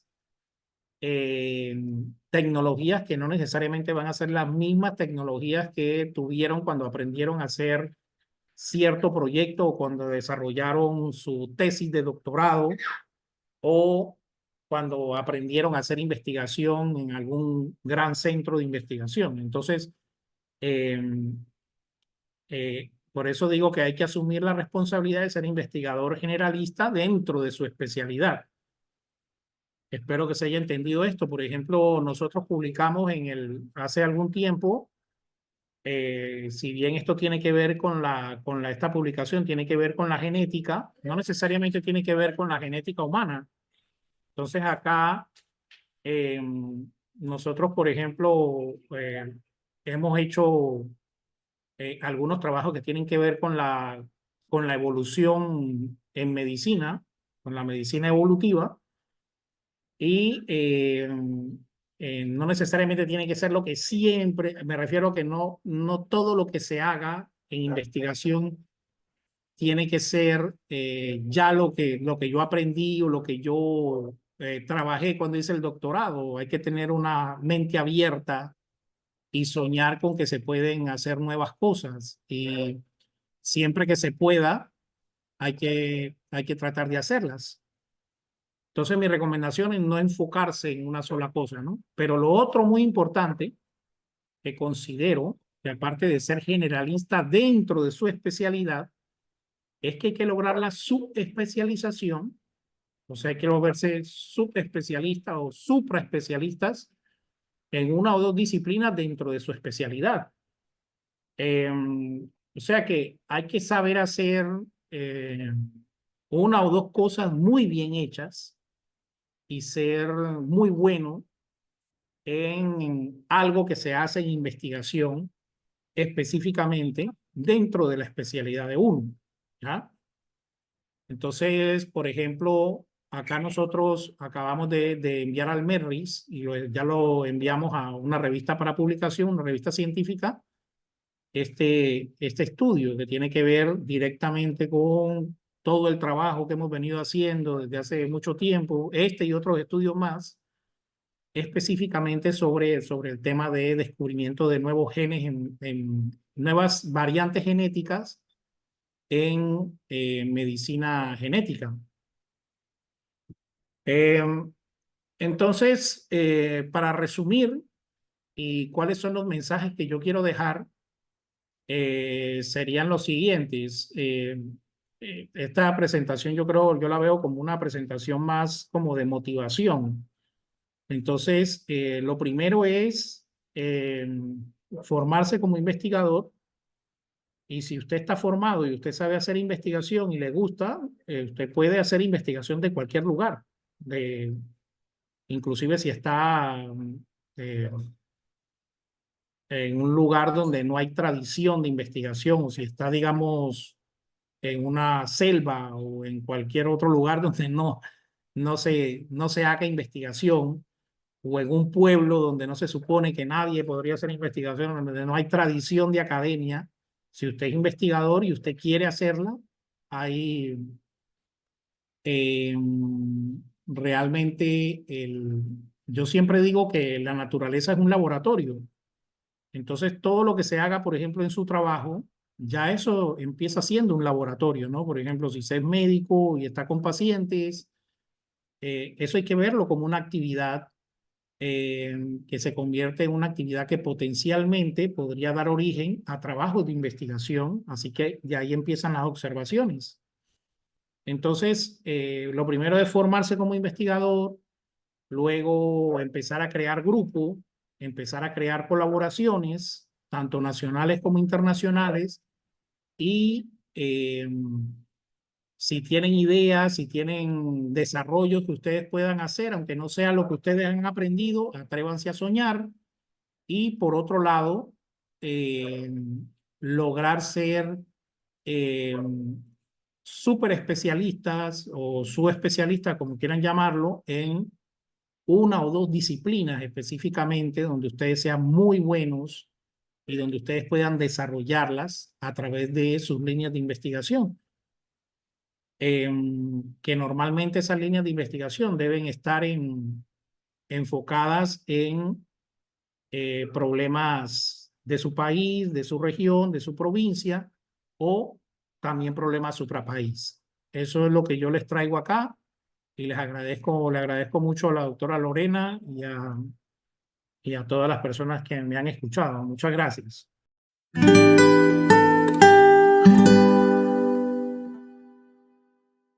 Quiero aprovechar que tengo por aquí todavía al doctor Pérez Padilla para una pregunta.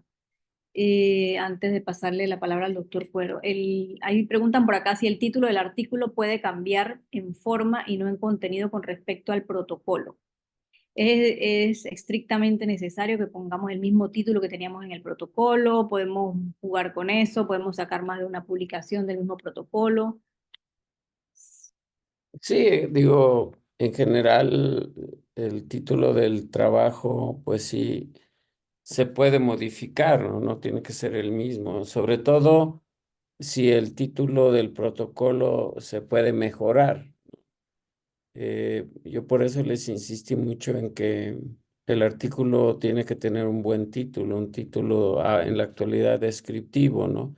Y también, pues de un mismo protocolo pueden salir varias publicaciones, pero no hay que caer en esa tendencia de algunos investigadores de fraccionar sus trabajos para sacar más publicaciones, porque al fin sí puede sacar varias publicaciones, pero en general mientras más completas sea, van a ser más sólidas y se van a poder publicar en revistas de mayor circulación, ¿no?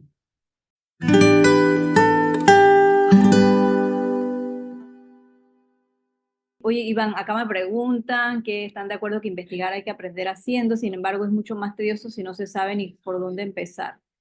La Universidad de Panamá o algún otro centro tiene de estos posgrados que menciona el doctor Landírez. Bueno, hay varios posgrados de docencia e investigación. No sé si tienes alguno en particular.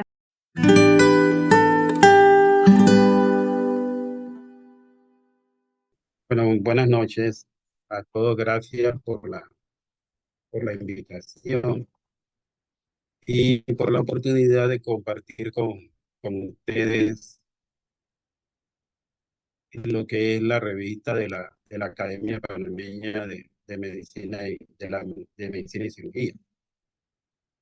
Y algunos datos sobre ella.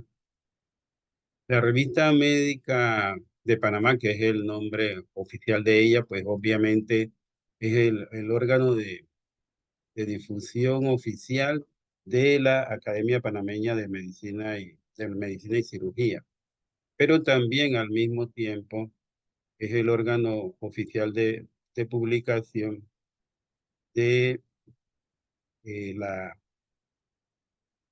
Universidad de Panamá, de la Facultad de Medicina de la Universidad de Panamá, del Instituto Conmemorativo Gorgas y de la Universidad Interamericana y más recientemente, hace ya un par de meses, del Colegio Médico de Panamá. Y el foco de nuestra revista que pueda servir de vehículo de publicación de todo lo que se refiere a la actividad científica en el país y en América Central y el Caribe de habla española y la parte norte de Sudamérica. Esta es nuestra área de influencia. Y pretendemos más adelante, en eso estamos trabajando ahora, de ampliar este radio y al mismo tiempo tener contacto con las academias de medicina y cirugía de América Latina para servir también de vehículo de aquellas que no tienen en el presente pues un medio de difusión de su quehacer científico.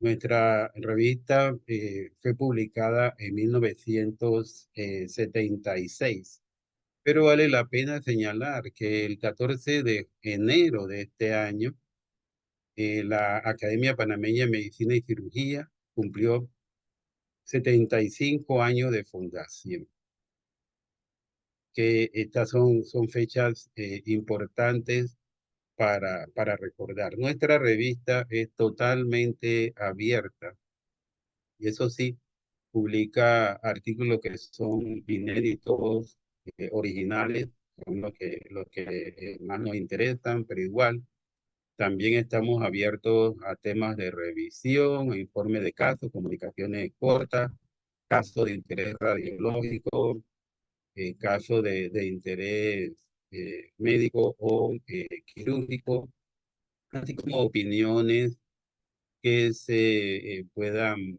vertir sobre algunas de las publicaciones que aparecen en la revista. Esto es bien importante señalar.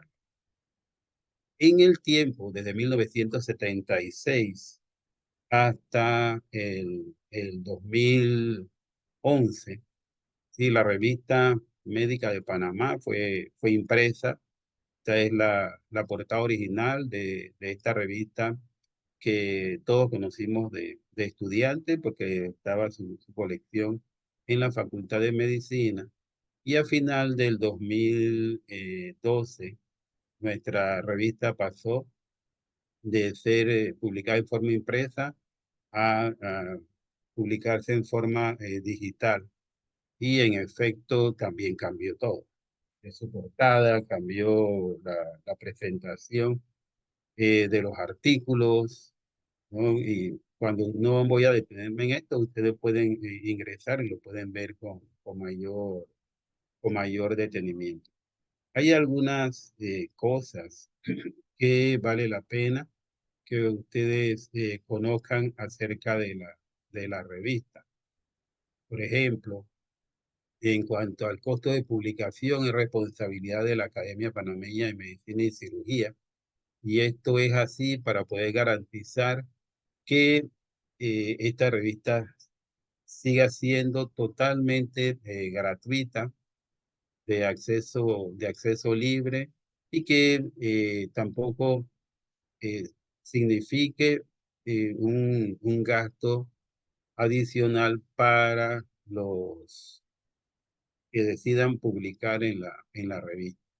Esta es la responsabilidad de la Academia Panameña de Medicina y Cirugía. Desde su fundación ha sido así y continuará siendo así. Hasta el momento, nuestra revista se publica cada 4 meses, en abril, en agosto y en diciembre. Pero ya se están dando los pasos para aumentar la frecuencia de publicación, muy probablemente el próximo año, a cada 3 meses, es decir, 4 números al año. Los autores, pues sí se les pide que nos den concedan una licencia exclusiva a la editorial para la reproducción y distribución del material presentado. Es necesario para poder ingresar a la revista en su página web, que es revistamedica.org. Ustedes ingresan a la página y tienen que registrarse, porque si no se registran no van a tener entonces acceso a su contenido. Y registrarse es muy sencillo. Tienen que poner su nombre, su apellido y crear los códigos de entrada que deben recordar, aunque eso también queda grabado en la plataforma. Pero es importante que lo recuerden para que no se le olvide. Cuando ustedes ingresan, van a encontrar entonces la página de inicio, que es la que estamos viendo ahora. En la página de inicio, ustedes observarán el último número publicado, en este caso el volumen 43, su número 3, que corresponde a diciembre del año 2023. Y allí se desplazan entonces los artículos publicados en su orden. Ustedes le dan clic aquí, podrán ver el resumen del artículo. Si están interesados entonces en ver el artículo por completo, simplemente le dan clic en el cuadrito que dice PDF y se abre el artículo cuando ya entonces avanzan en esta misma página, disculpen, en la parte aquí de derecha, ¿verdad? Van a encontrar estos recuadros. Uno de ellos, pues, si ustedes quieren, después de estar suscrito a la revista, suscribirse a novedades, recibir informaciones, lo pueden hacer. Aquí también está la ventana donde se inicia lo que es el envío de trabajos a la revista, y en la parte de información que aparece ya en el recuadro inferior derecho, está información para los lectores y la importantísima ventana de información para los autores. Allí pues aparece toda la información pertinente a cómo deben ustedes presentar su artículo, y es importantísimo antes que suban algún artículo a la revista que puedan ustedes leer esto con detenimiento y seguir los pasos que allí se necesitan. Y como le señalé, pues se necesita para poder entrar que usted se anote o se suscriba a la revista.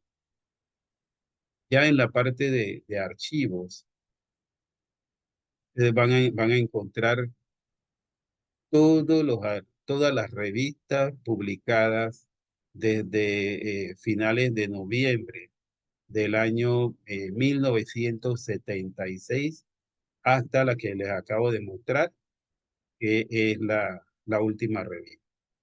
Esto que estamos viendo aquí es la primera revista que se publicó, año 1976, en su volumen 1, su número 1, porque solamente fue una revista que se publicó en este año, que salió ya a final del año, pero a partir de allí ustedes van a encontrar entonces todas las revistas publicadas. Esto es un verdadero tesoro, porque sobre todo las revistas de los primeros años pues, contienen información que sirve de referencia a los autores, no solamente del país, sino también de fuera del país.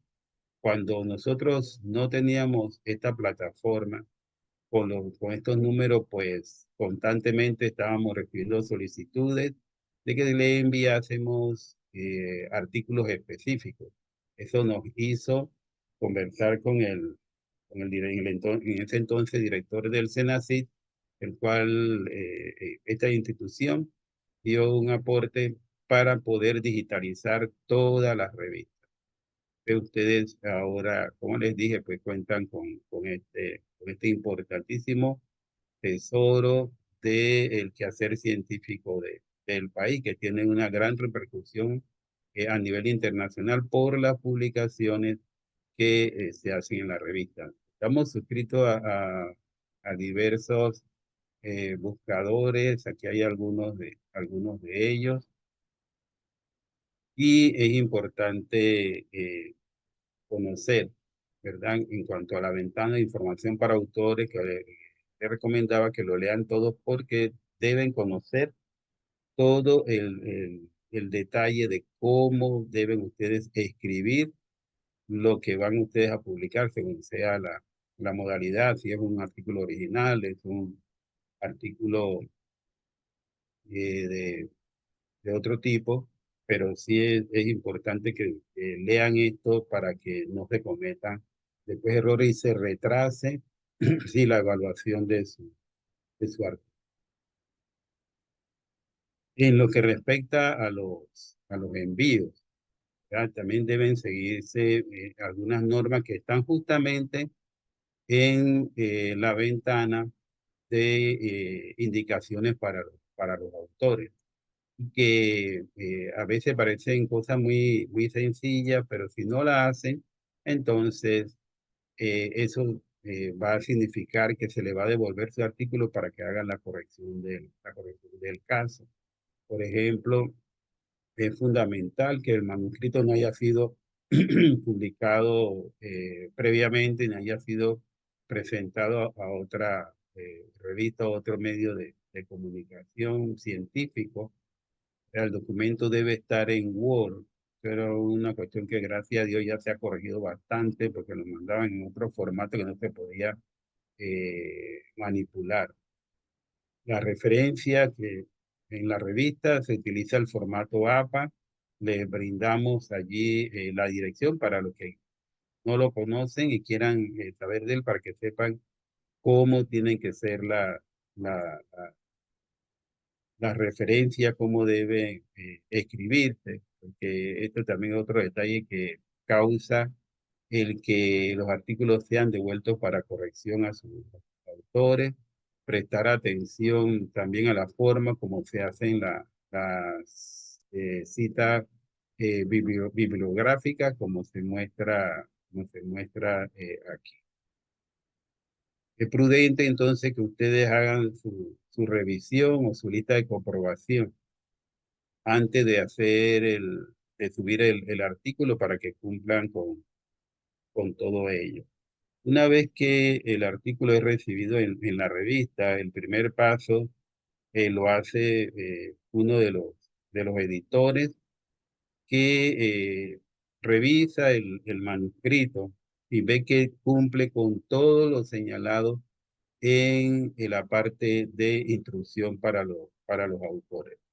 Si no cumple con algo de esto, pues se le hace su nota adjunta y se regresa al autor para que lo corrija. Por eso es que le insisto en que es importante que ustedes lean bien las indicaciones para los autores y lo cumplan. Por otro lado, también es importante el hecho de que todo trabajo es revisado con un sistema antiplagio. Esto es como, obviamente, para garantizar que el artículo es totalmente original.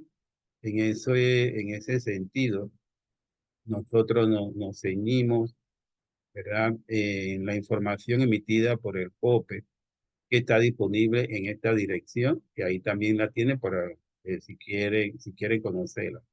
Es obvio que si es detectado, pues, algún tipo de plagio, el artículo es devuelto al autor con una nota de que no va a ser aceptado en la revista por las connotaciones éticas que esto envuelve. También otro detalle que nosotros nos fijamos mucho es que el trabajo cumpla con las expectativas de interés científico que solicita la revista. Cuando ya este primer filtro que lo hace uno de los editores se cumple, el artículo regresa con las correcciones del caso, entonces pasa a la revisión por pares, se recibe de 2 o 3 revisores las observaciones del caso y esto se maneja a doble ciego para que todas las observaciones de los revisores eh, sean conducidos al autor y el autor entonces o los autores hagan las correcciones del causa. Los autores pues tendrán la oportunidad de realizar las correcciones necesarias para su trabajo hasta por 3 rondas. Si después de 3 rondas pues no se ha corregido el trabajo como se desea, pues entonces ya se le informa al autor que no va a ser aceptado su. Esto es muy importante. Una vez que ya el trabajo ha sido corregido, ha sido aceptado, ¿verdad? Y pase por los filtros que ya hemos señalado, cuando ya se haga el borrador de la publicación, se envía nuevamente el artículo al autor para que le dé ya su revisión final antes de que sea publicado el artículo. De cómo subir un trabajo, pero es una cuestión muy, muy sencillita, nada más que recordar lo que ya hemos señalado en primera instancia, antes de subir el trabajo, leer las instrucciones para los autores, cumplir con todo lo indicado allí y hacer la revisión de los puntos que se le han señalado y después de esto, entonces ya estamos listos para el envío del trabajo a, lo- a la revista. El idioma de envío es el español, lo tienen que señalar allí, pero todos los trabajos deben tener un resumen en inglés. O sea que el trabajo viene con un resumen en español y su respectiva traducción al inglés. Toda la parte de escritura en inglés también es revisada por especialistas para estar seguros de que se está utilizando el inglés adecuado, así mismo como se revisa en español. Y si hay alguna corrección que hacer, igual se le envía al autor en las primeras correcciones que hacen los editores. La primera página para el envío va a ser esta, parte de inicio, pues tiene que anotar el idioma. Luego la clase de artículo que es un artículo original o es una revisión de caso, un artículo de interés radiológico, de interés clínico, de interés quirúrgico. Se anota aquí la sección a la que va el artículo y se revisa nuevamente todo esto detalles, ¿no? Que debe el autor pues marcar que sí lo revisó, que si el artículo no ha sido publicado,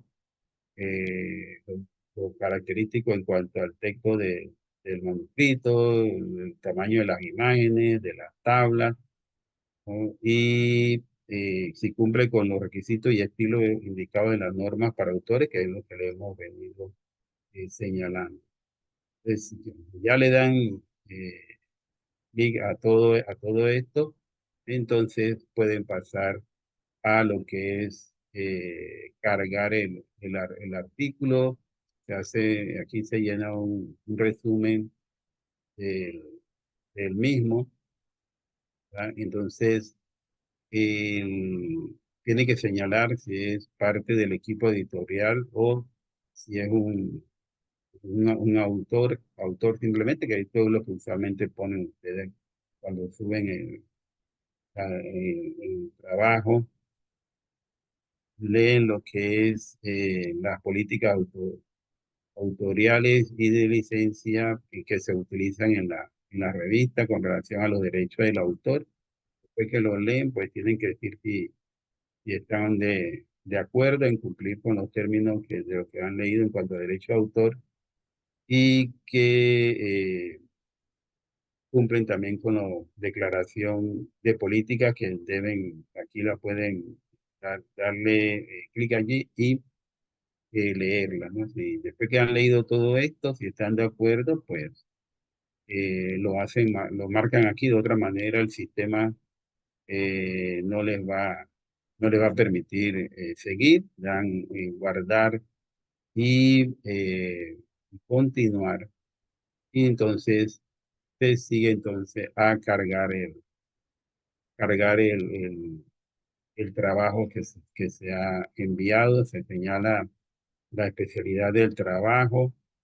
Si lo consideran prudente, entonces se recomienda revisores nacionales o internacionales. Esta es una cuestión opcional, esto no hay que llenarlo.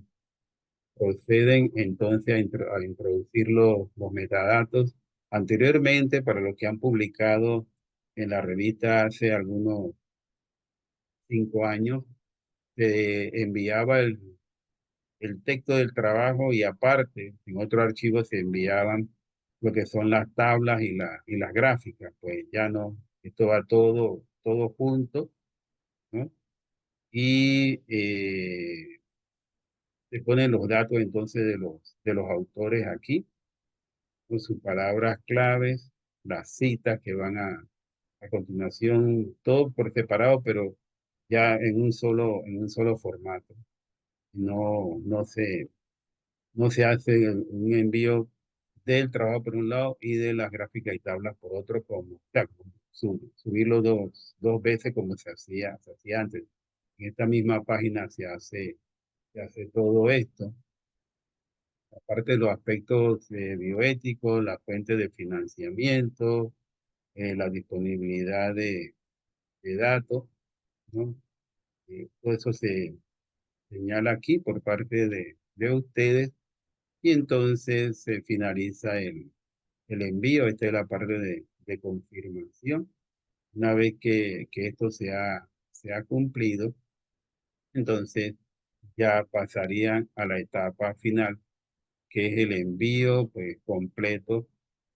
Una vez que esto se ha hecho, van a recibir por parte automáticamente, pues ya está programado, un agradecimiento por el interés que tienen ustedes de publicar en la revista médica de Panamá. Y a partir de este punto, entonces ya vendría, como le señalamos nosotros, la revisión del editor respectivo. Pasado ese filtro, entonces se le envía una comunicación al autor diciendo que ya fue revisado y ha sido aceptado para revisión por pares. Y después que se cumpla con esto, entonces se le manda las observaciones de los revisores. Bueno, yo creo que he tratado de cumplir con el tiempo que me señalaron para para la presentación de la revista. y quedamos abiertos a algún comentario o pregunta si así lo considera. Muchas gracias.